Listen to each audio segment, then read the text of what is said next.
How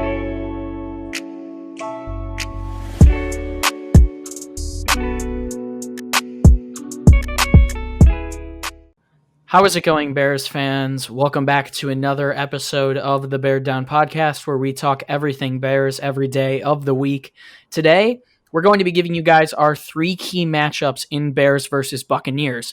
We will be revealing our offensive, our defensive, and our overarching matchup that the Bears have to take advantage of if they want a chance at pulling off an upset in Week 5. I am your host, Chris Malpe. And today, to break down these matchups, I am joined by both of my co-hosts, Parth and Jaylen McClinton. How's it going, fellas? Doing pretty good. Just watched the Packers absolutely destroy the Falcons last night. The Packers look good, which is something I don't like saying, but yeah, it's gonna be a tough season, tough time to play the Packers this year, I feel like. I'm doing well. Birthday's in a couple days. Just enjoying my week. I'm sure a win would definitely help your birthday be a lot better, Jaylen. Definitely, especially because it's literally the day before my birthday. So, yeah, 100%. Well, we've got some matchups to break down today. The Bears are obviously 5.5-point underdogs in this game, but there are a lot of favorable matchups in this game that the Bears can take advantage of if they want to give themselves a chance. Before we do get into anything, normally we don't have injury reports this early in the week when it comes to games, but just taking a look at some of the Buccaneers on Monday that didn't practice. Mike Evans, Leonard Fournette, William Golston, Chris Godwin, Rob Gronkowski was limited. O.J. Howard obviously out for the year with the Achilles. LaShawn McCoy didn't practice. Jason Pierre-Paul didn't practice. And Scotty Miller didn't practice. So it seems like the Bucs could be down a lot of players this week, and the Bears are going to have to take advantage of those injuries if they want to give themselves a chance in this one. But getting into our matchups now, I know Parth has the offensive matchup. So Parth, the microphone is yours. So I went with our offensive line versus the Buccaneers defensive line. The Bucs defensive line has been putting up some impressive numbers throughout the year, while our offensive line has been pretty shaky. I thought week 1 our offensive line was amazing. Same with week 2, I'd say. And then it started coming down. The production wasn't as well when we started playing better defenses, which was, I guess, should have been expected. But the Bucs defensive line has been off to a hot start this year. They had the third most sacks. They're at 14 sacks with the second most forced fumbles at 4. And they've also only allowed 64 rushing yards per game, which is something the Bears definitely need to get going. Last week, David Montgomery only had 27 rushing yards. Cordero Patterson only had 3 carries for 5 rushing yards. And the Bears rely a lot on the running game. If we look at the past couple games against Atlanta, especially when Nick Foles came into the game, we were running a lot more play-action plays, and Nick Foles relies on that. And if we cannot get the run game going, the defense won't be honest, and we won't be able to run the play-action game, which eventually leads to a pretty bad offense. I mean, we saw it last game. We couldn't play without the play-action. Nick Foles struggled without the play-action. So if we need to get that going, we need the run game going against this Bucs defensive line, which is going to be really tough. I don't know how they're going to be able to do it, but that's one thing we have to put the emphasis on is run the ball somehow, some way. And if we look at that Bucs defensive line, they got some studs on that line. They got Shaq Barrett at the outside linebacker position, who led the league in sacks last year, who's been playing really well this year. And then they got Ndamukong Suh, who's got 2 sacks, a forced fumble, 5 QB hits, and 2 tackles for losses so far this year. And they also drafted Vita Vea last year, who I think missed a lot of time last year due to injury, but he's had a sack so far this year. And they also got 2 other guys who are currently questionable to play. I expect them to play, as a lot of Bucs fans I've been talking to have been saying that they expect most of their team to play, actually, despite the loaded injury report. Jason Pierre-Paul is off to a hot start with 3 sacks and forced fumble. And then William Golston has a sack as well. As I've said, that Bucs defensive line has looked really good this year. Their secondary, on the other hand, hasn't. But if that defensive line can get enough pressure on a guy like Nick Foles, who isn't as mobile as Trubisky, I'd say it could turn out to be pretty bad for this offense. Yeah, it's going to be very important running the ball in this game. We see David Montgomery averaging 4.1 yards per carry, which is pretty good to start out the season. Obviously, only 27 rushing yards and 3 receptions against the Indianapolis Colts, but he had a pretty hot start to the season. 2 good games against the New York Giants and the Detroit Lions, and then another solid game against Atlanta. But it's going to be important that the Bears somehow find a way to run the ball. You mentioned it, Parth. That defensive line and the front 7 for the Tampa Bay Buccaneers is one that you cannot overlook whatsoever. It's a very good unit.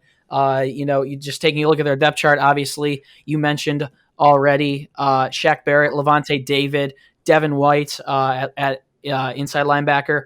It should be interesting to see if Pierre-Paul and Golston can suit up on a short week, but it would definitely help the Bears' rushing attack if they don't suit up. The Bears obviously are still the only team in the NFL without a rushing score, and I think we all want David Montgomery to get in there eventually, so it's going to be really important that the Bears can somehow at least get the run game going. It doesn't look promising. I mean, the Buccaneers have only allowed 64.3 rushing yards per game. That's one spot they've been really stellar in. But the Bears, if they want to open up the pass game, which they're absolutely going to have to do in this one, they're going to have to find a way to incorporate the run into this game. So I'm going to pass it now on to Jaylen, who I believe has the defensive factor of this game before I head into my overarching matchup. So, Jaylen, what is your defensive matchup that the Bears need to take advantage of if they want a chance here on Thursday Night Football? So my defensive matchup is basically Tom Brady and his wide receivers against our secondary. Now, Tom Brady didn't start off the season very well against the New Orleans Saints, but he's picked it up over the last couple of weeks. Last week against the Chargers, he threw for he threw 5 touchdowns and 1 interception.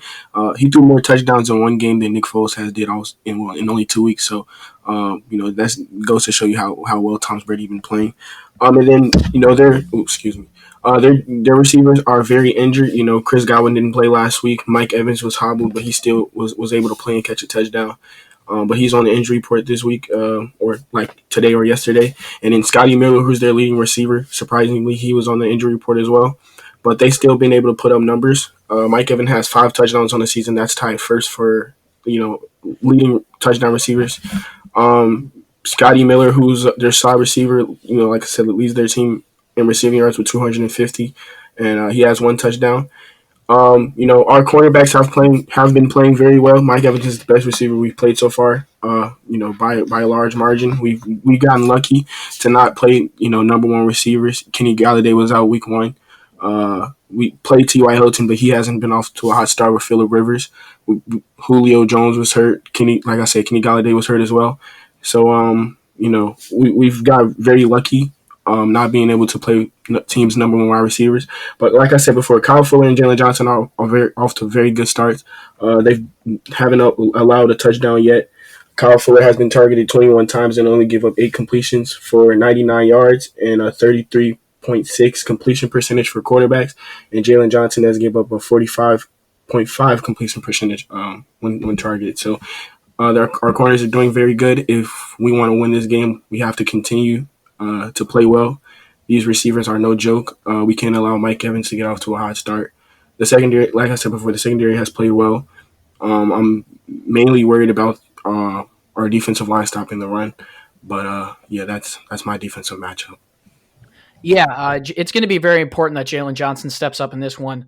I believe he's allowed 0.19 yards per coverage snap when lined up in press coverage this season. That leads the entire NFL cornerbacks through week 3. Also, he has 7 passes defended, which is second amongst all NFL corners. So going to be very important that the Bears secondary steps up, especially if we don't see guys like Scotty Miller, like Chris Godwin, and like possibly even Mike Evans in this game. The Bears' secondary is going to have to be dominant.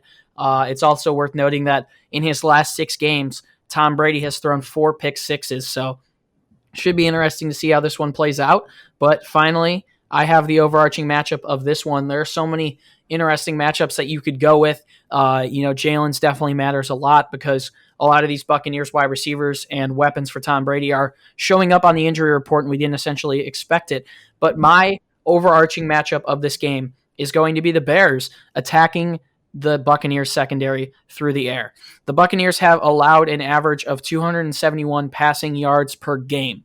If you take a look at their week 1 matchup with the New Orleans Saints, Drew Brees threw for 160 yards and 2 touchdowns, committing 0 turnovers. Jared Cook also had 80 receiving yards, and that should be promising for the Bears' tight ends because we've seen Nick Foles have a good little connection with Jimmy Graham, and Matt Nagy said this week that he wants Cole Kmet to get more involved as well, so that's going to be important. Taking a look at week 2, Teddy Bridgewater didn't essentially have the best game against the Tampa Bay defense, but he still had a lot of success through the air, and the Panthers wide receivers had really good games.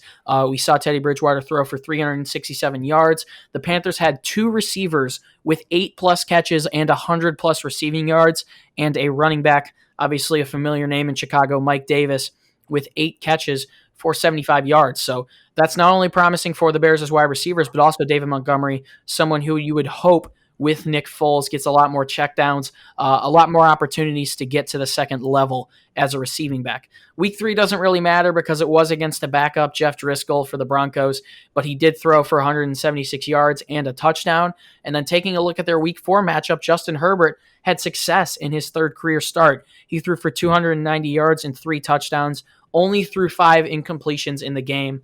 And the Los Angeles Chargers had 3 receivers with 50-plus receiving yards. I think it's going to be very important in this one for not only Nick Foles to continue to gain chemistry with his wide receivers, but for these wide receivers for the Bears that we've seen to continue to step up. We've seen a role increase in this offense for Darnell Mooney, and Foles looked his way quite a bit in Week 4 against the Colts. Obviously, Allen Robinson had a great game against the Colts. Say what you want about garbage time, but he was still able to step up there and have a 100-plus yard receiving game with over 10 yards per catch and a touchdown. And Anthony Miller is, I think through these first 4 weeks of the season, he's a boom or bust prospect. We've seen him go off, I would say, in 2 or 3 games, in about 2 games, and also go completely lights out in other games. And, you just take a look at this Tampa Bay secondary. The Bears are going to have to take advantage of it.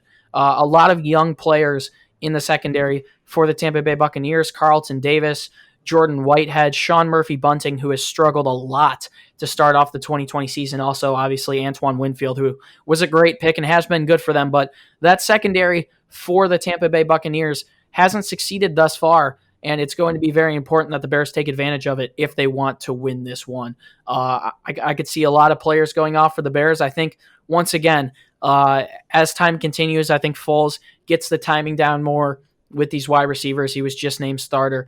I do think it only improves down the road. But that'll pretty much do it for us. A little bit shorter of a podcast for us, but it is important that we got this out and gave you guys our matchups in this one, because if the Bears want to win, they're going to have to be able to pound the ball. They're going to have to take advantage of a Tampa Bay receiving core that looks to be a little bit weaker. And also, the Bears are going to have to not only run the ball, as I said earlier, but they're going to have to succeed through the air, because we've seen the Tampa Bay secondary give up an average of 271 passing yards per game. Thank you guys so much for tuning in to our Week 5 installment of 3 Key Matchups. If you want more content from us, you can head over to our website, beardown.com. We're posting columns, articles, and blogs basically every day there now, getting you guys as much coverage as possible. So if you want to see some more written work from the people that we work with, be sure to head over to our website. If you would like to find the podcast on Instagram and Twitter, you can find it on both platforms at Bear Down. It's a great way to interact with us, and we also do giveaways. Definitely planning to do another one soon, so be sure to follow us on both of those platforms if you are on social media. And finally, if you would like to find us, the co-hosts and the host myself, on social media, you can find the links to our Instagram fan pages down in the description. Parth Shaw, Jaylen McClinton, that's going to pretty much do it for this one. It's already almost Wednesday when we're recording this, so this game is coming very quick, and I forgot how quick of a turnaround it was to Thursday Night Football, because obviously the Bears' only game on Thursday Night Football in 2019 was that game against Green Bay in Week 1, I believe. So how quick has this turnaround been for you guys, and any last words? Don't forget that Dallas Cowboys game. Yeah. I mean, it's a crazy quick turnaround. I feel like Sunday just happened, and just generally when the Bears play earlier in the week, I feel like the week goes quicker. Yeah, it's just like the first 2 days for me are just like recovering from the weekend and like the week. It's like we're already recording. We're recording Fan Mail Wednesday tomorrow. So exactly. It's crazy how quick things are moving for us. I feel like game day's almost here. I usually like the Bears on Sunday, but I don't mind a Thursday night matchup here and there. I guess Thursday will be fun, and hopefully we can pick up a W. And also me, Chris, and Jaylen were just talking about live streaming the game maybe for you guys. So yeah, that's a possibility. Yeah, so let us know in the comments if you guys would like that, or if you guys would tune in for that, because that could be a possibility for us this Thursday. We normally don't live stream these games, but Thursday definitely presents an opportunity where we could all watch it together, and hopefully you guys would tune in and want to hear our reaction to the game. So if you guys do want to see that, I completely forgot to mention that Drop in the comments if you would tune in with us. It would definitely be a fun time. We could make a cool graphic, update the score on the screen, also update stats and such. So if you want to see us live stream the game, drop it down below. But we haven't gotten to Jaylen yet. So Jaylen, any last words? Oh, what you guys said about like the week going by fast and we play early, that statement is so true for me. Because like playing Sunday to Sunday seems like the week goes by so slow, especially to get to Sunday and then have school like the next day. I'm just glad we play on a Thursday. Hopefully we walk away with a W. Like they said, hopefully if we do stream, you guys tune in and enjoy. That's something we've been talking about over the past couple weeks. So, but other than that, bear down, stay safe, and that's about it. That is about it. We will have our Fan Mail Friday coming out on a Wednesday tomorrow, so be sure to look out for that one.